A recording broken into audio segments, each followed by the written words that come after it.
5 ವರ್ಷಗಳ ನಂತರ ಕೈಲಾಸ ಮಾನಸ ಸರೋವರ ಯಾತ್ರೆ ಪುನರಾರಂಭ.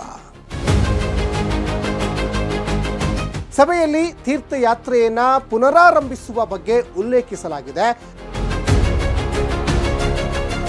ಈ ವರ್ಷ ಅದನ್ನ ನಡೆಸಲಾಗುವುದು ಅಂತ ತಿಳಿದು ಬಂದಿದೆ.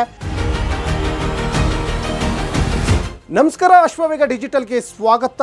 ನಾನು ಸಚಿನ್ ಹೆಮ್ಮಕ್ಕಿ. 5 ವರ್ಷಗಳ ನಂತರ ಕೈಲಾಸ ಮಾನಸ ಸರೋವರ ಯಾತ್ರೆ ಪುನರಾರಂಭ. ಮಾನಸ ಸರೋವರ ಯಾತ್ರೆ ಕೋಟಿ ಹಿಂದೂಗಳ ಪವಿತ್ರ ಯಾತ್ರೆಗಳಲ್ಲಿ ಒಂದಾಗಿದೆ. 5 ವರ್ಷಗಳ ನಂತರ ಕೈಲಾಸ ಮಾನಸ ಸರೋವರ ಯಾತ್ರೆ ಜೂನ್ 30ರಿಂದ ಮರು ಆರಂಭ ಆಗ್ತಾ ಇದೆ.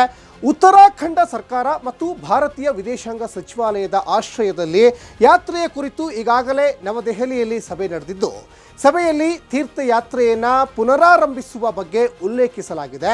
ದೆಹಲಿಯಿಂದ 250 ಯಾತ್ರಿಗಳು 5 ಗುಂಪುಗಳಾಗಿ ಪ್ರಯಾಣಿಸಲಿದ್ದಾರೆ. ಇನ್ನು ಲಿಪುಲೇಖ್ ಪಾಸ್ ಮೂಲಕ ಚೀನಾವನ್ನು ಪ್ರವೇಶಿಸಿ 22 ದಿನಗಳ ಪ್ರಯಾಣದ ನಂತರ ದೆಹಲಿಗೆ ಮರಳಲಿದ್ದಾರೆ. ಕೊರೋನಾ ವೈರಸ್ ಇಡೀ ಜಗತ್ತನ್ನೇ ಭೀಕರವಾಗಿ ಕಾಡಿತ್ತು. ಇದರಿಂದಾಗಿ ಸರಿಸುಮಾರು 5 ವರ್ಷಗಳಿಂದ ನಿಂತು ಹೋಗಿದ್ದ ಕೈಲಾಸ ಮಾನಸ ಸರೋವರ ಯಾತ್ರೆ ಇದೀಗ ಮತ್ತೆ ಜೂನ್ 30ರಿಂದ ಪುನರಾರಂಭವಾಗಲಿದೆ ಅಂತ ಅಧಿಕೃತ ಮಾಹಿತಿ ಲಭ್ಯವಾಗಿದೆ.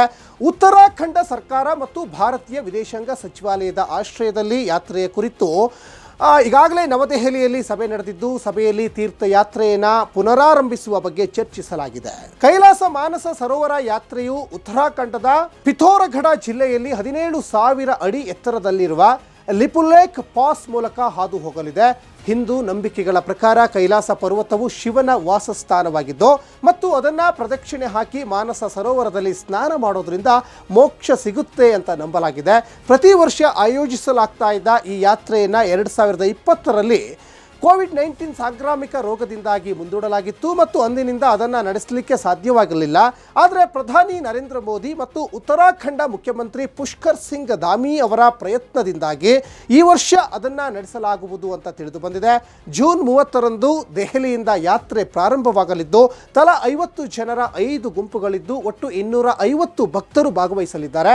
ಕೈಲಾಸ ಮಾನಸ ಸರೋವರ ಯಾತ್ರೆಯ ಮೊದಲ ಗುಂಪು ಜುಲೈ 10ರಂದು ಲಿಪುಲೇಖ್ ಪಾಸ್ ಮೂಲಕ ಚೀನಾವನ್ನು ಪ್ರವೇಶಿಸಲಿದ್ದು, ಕೊನೆಯ ಗುಂಪು ಆಗಸ್ಟ್ 22ರಂದು ಚೀನಾದಿಂದ ಭಾರತಕ್ಕೆ ತೆರಳಲಿದೆ.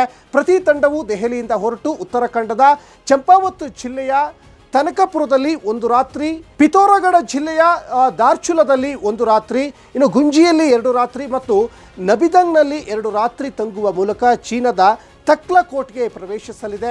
ಇನ್ನು ಕೈಲಾಸಕ್ಕೆ ಭೇಟಿ ನೀಡಿದ ನಂತರ ಪ್ರಯಾಣಿಕರು ಚೀನಾದಿಂದ ಹೊರಟು ಪಿಥೋರಗಢ ಜಿಲ್ಲೆಯ ಬುಂಡಿಯಲ್ಲಿ 1 ರಾತ್ರಿ, ಇನ್ನು ಚೌಕೋರಿಯಲ್ಲಿ 1 ರಾತ್ರಿ ಮತ್ತು ಅಲ್ಮೋರಾದಲ್ಲಿ 1 ರಾತ್ರಿ ತಂಗುವ ಮೂಲಕ ದೆಹಲಿ ತಲುಪಲಿದ್ದಾರೆ.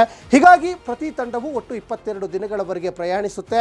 ಕೈಲಾಸ ಮಾನಸ ಸರೋವರ ಯಾತ್ರೆಗೆ ಹೋಗುವ ಎಲ್ಲ ಯಾತ್ರಿಕರ ಆರೋಗ್ಯ ತಪಾಸಣೆಯನ್ನೂ ಕೂಡ ಮೊದಲು ದೆಹಲಿಯಲ್ಲಿ ಮತ್ತು ನಂತರ ಗುಂಜಿಯಲ್ಲಿ ಮಾಡಲಾಗುತ್ತೆ ಅನ್ನುವ ಮಾಹಿತಿ ಈಗ ಲಭ್ಯವಾಗಿದೆ. ನೋಡ್ತಾ ಇರಿ ಅಶ್ವವೇಗ ನ್ಯೂಸ್, ಇದು ಸತ್ಯಾನ್ವೇಷಣೆಯ ಓಟದಲ್ಲಿ.